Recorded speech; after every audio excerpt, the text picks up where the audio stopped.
ओम नमः शिवाय। जय श्री राम साथियों। आज हम बात करते हैं पारस पत्थर के विषय में। आप लोग इसको पारस मणि के नाम से जानते हैं। एक ऐसी मणि जो लोहे को सोने में बदल देती है, ऐसा आपने सुन रखा है। जो पारस मणि जो होती है वो लाल रंग की होती है। एक छोटा सा पत्थर होता है। अब देखो, ये त्रिभुज के आकार का भी हो सकता है, गोल आकार का भी हो सकता है और चौकोर आकार का भी हो सकता है। यानी कि कितने लोहे को, प्रतिदिन कितने लोहे को वो बदल सकता है, कितनी उसकी कैपेसिटी है। 3 साइज के अंदर होती है पारसमणि।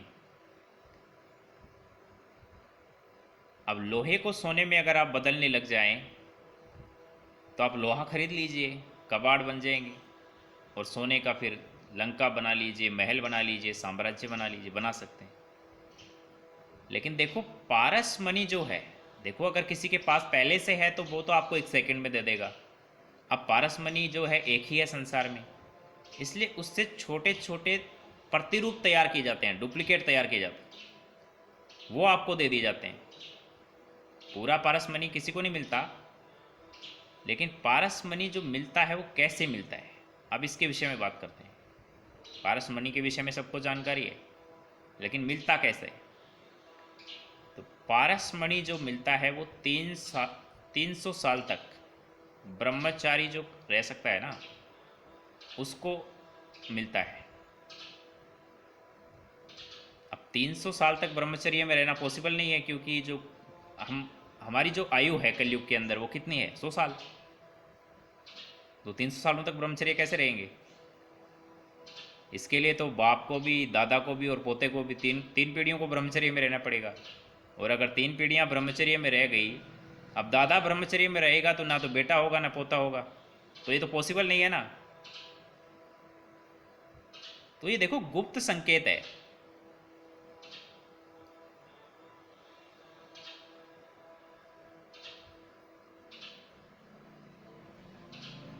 तो इसको देखो, तभी तो हमारे यहाँ कहते हैं कि सदगुरु की तलाश करना, सदगुरु की शरण में जाना, जो अच्छे रास्ते पर लेकर के जाए। वरना पाखंडी गुरु बहुत हैं दुनिया में, वो अपना स्वार्थ सिद्ध कर लेंगे आपको ले जा करके। आप जाओगे कि गुरुजी मेरे को पारसमणि चाहिए, हाँ ठीक है भाई दिला देंगे तेरे को। अब जिसके पास खुद नहीं है, उसको कुछ पता नहीं है, वो क्या दिला देगा आपको। वो आपको एक गलत रास्ता बता देगा, क्योंकि आप उसके पास जानने गए हैं। अब वहाँ से आपको क्या मिलेगा, कुछ नहीं मिलेगा आपको, पूरा ज़िंदगी ख़राब हो जाएगा आपका। अब पारसमणि नहीं मिलेगा, ज़िंदगी ख़राब कर दी आपने, क्योंकि आप गलत रास्ते पे जा रहे हैं, जिधर है ही नहीं उधर जा रहे हैं। तो देखो, पारसमणि आपको नहीं मिल सकती, क्योंकि आप कलयुग में रह रहे हैं। लेकिन पारसमणि की सिद्धि आपको मिल सकती है। वो कैसे मिलेगी, इसके विषय में जान लो। तो जैसे कलयुग के अंदर हमारी आयु कितनी होती है, 100 वर्ष। तो अगर हम 30 वर्ष तक ब्रह्मचर्य का पालन कर लें तो हम खुद पारस बन जाएंगे, एक छोटे पारस।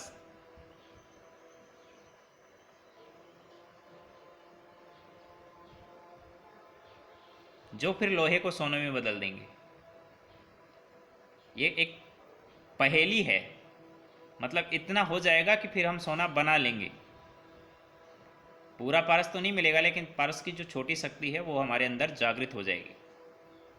इसलिए अगर आप कर सकते हैं, देखो ब्रह्मचर्य रहना आसान थोड़ी है, और वो भी कलयुग के अंदर, जब विषय भोग इतने ज़्यादा हैं, साधन सुविधा इतने ज़्यादा हैं।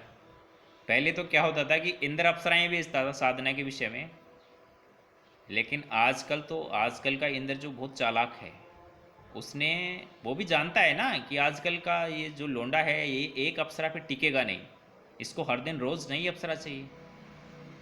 तो वो क्या कर रहा है, आपसे बहुत आगे है। उसने पर सेकंड आपको एक नई अप्सरा का दर्शन दिखा रहा है। देख रहे हो ना, इंस्टाग्राम पे नई नई अप्सराएं रोज़ रील्स भेज रही हैं आपको। वो आपका समय खराब कर रहा है। नेगेटिव शक्तियों का प्रकोप इतना ज़्यादा है कि देखो कंडोम बांटे जा रहे हैं ना, सेक्स के लिए कितना उत्तेजना पैदा की जा रही है आपको। इसीलिए तो कि कंडोम लगाओ, कुछ भी करो। भैया वो आपके ब्रह्मचर्य को ख़त्म करना चाहता है, वो नहीं चाहता कि आप शक्ति को हासिल करो। सत्ता को प्राप्त करो। क्योंकि अगर आप शक्तिशाली हो गए तो उसका जो बैठा हुआ है पद के ऊपर, उसका पद छिन जाएगा, उसके बच्चे अनाथ हो जाएंगे ना। इसीलिए वो आपको एक फेक एजुकेशन देता है, शिक्षा देता है, गलत रास्ता बता देता है कि ये ठीक रास्ता है, आ जाओ। यहां से होती है पाखंडी गुरुओं की शुरुआत। वो कुछ ऐसे गुरुओं को खरीद लेता है जो समाज के अंदर जाते हैं, मिथ्या प्रचार करते हैं और समाज को गलत दिशा प्रदान करते हैं। तो भैया ऐसे लोगों से सावधान रहना। भाई अपना समय बर्बाद कर रहे हो यार, 40-50 साल बर्बाद करोगे। ब्रह्मचर्य में रहना कोई आसान काम थोड़ी है। और देखो जो भी करना भैया पूरा करना यार। कहीं ऐसा नहीं हो कि आप सेक्स तो करते नहीं हो, भाई हम तो ब्रह्मचारी हैं, ऐसा नहीं है। देखो जब भी ब्रह्मचर्य की बात आती है तो अष्टेंद्रिय ब्रह्मचर्य की बात करते हैं हम, तन मन और वचन से।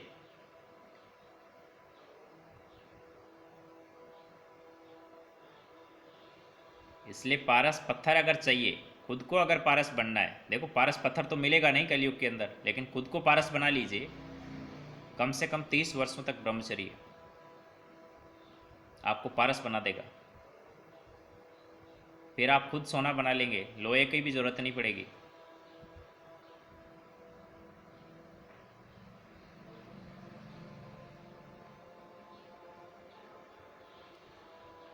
अब देखिए आपको चाहिए तो कर लीजिए, और नहीं चाहिए तो फिर जैसे जी रहे हो वैसे जियो। भाई सबकी थोड़ी इच्छा होती है यार, सबको वही है ज़िंदगी। देखो शराबी को क्या चाहिए, शराब ही चाहिए, उसके लिए तो वही ज़िंदगी है। वही वो तो कहता ही है ना, रम में राम है, बियर में भगवान है, उसके लिए तो वही भगवान है। उसके लिए शराब का ठेका क्या है, मंदिर है। जाता है ना शाम को अपने बीवी बच्चों को बोल के, धोखा देता है अपने माँ बाप को, कि कहता है माँ मंदिर में जा रहा हूँ, गुरुद्वारे में जा रहा हूँ। उसके लिए वही मंदिर है, गुरुद्वारा है। उसको नहीं पता, लेकिन वहाँ से वो क्या दे रहा है, वहाँ पे धन भी दे रहा है, शरीर भी दे देगा एक दिन। सब कुछ चला जाएगा, कुछ मिलेगा नहीं उसको। अटेंशन मिलती है उसको कुछ समय के लिए, उसके लिए दे रहा है वो सब कुछ। यार ऐसा क्या नशा करते हो जो मतलब तुच्छ नशा। ऐसा नशा करो कि साला ख़त्म ही नहीं हो, और बढ़ता जाए। जैसे जैसे तुम बढ़ो ना उसकी तरफ, वैसे वैसे नशा और बढ़ता जाए, नींद उड़ जाए। ऐसा नशा मत करो कि नींद आ जाए। ऐसा नशा करोगे तो फिर देवी देवताओं का जागरण करते रह जाओगे, खुद कभी नहीं जागोगे। और भला तब होगा जब खुद का जागरण करोगे। दूसरों को जगाने से क्या हो जाएगा। खुद के भले के लिए तो खुद का जागरण करना पड़ेगा, स्व का जागरण करना पड़ेगा, स्वयं को जगाना पड़ेगा।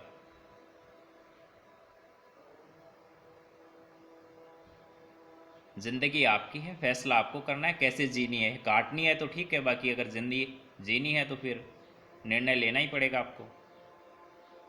ऐसा नहीं है कि कोई आपको बता रहा है कि ये नियम है, ये संयम है, ये कानून है, ये नीति नियम है। हो सकता है वो गलत बोल रहा हो। तो सच्चाई क्या है, जब तक सच्चाई को आप जानो मत। बुराई को भी जान लो, क्योंकि बुराई भी अगर आप जान जाते हो ना, तो पता चल जाएगा ये बुरे कर्म हैं, इसलिए ये हमें नहीं करने। देख लो क्या चाहिए आपको। धन्यवाद। जय हिंद, जय भारत।